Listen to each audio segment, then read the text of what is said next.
മയക്കുമരുന്ന് മാഫിയ വിലസുകയാണ് നമുക്ക് ചുറ്റും. ഇന്നലെ നമ്മൾ കുട്ടികളെ ലക്ഷ്യമിട്ട് പ്രവർത്തിക്കുന്ന കോഴിക്കോട്ടെ ലഹരി സംഘത്തിന്റെ വാർത്ത പങ്കുവച്ചിരുന്നില്ലേ?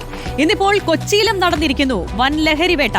രണ്ടിടങ്ങളിൽ നിന്നായി പിടികൂടിയത് 73.78 ഗ്രാം MDMA ആണ്. പോലീസിനെ വെട്ടിച്ച് കടന്നുകളഞ്ഞ ഒരു പ്രതിക്കായി തിരച്ചിൽ തുടരുകയാണ്.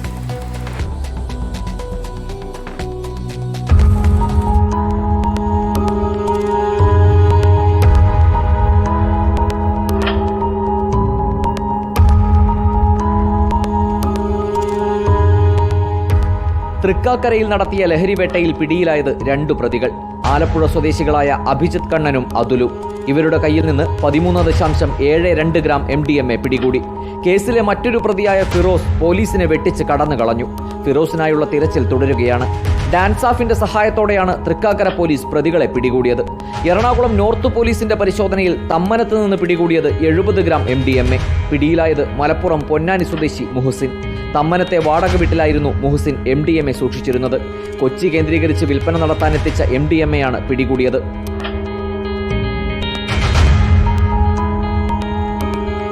റിപ്പോർട്ടർ, കൊച്ചി.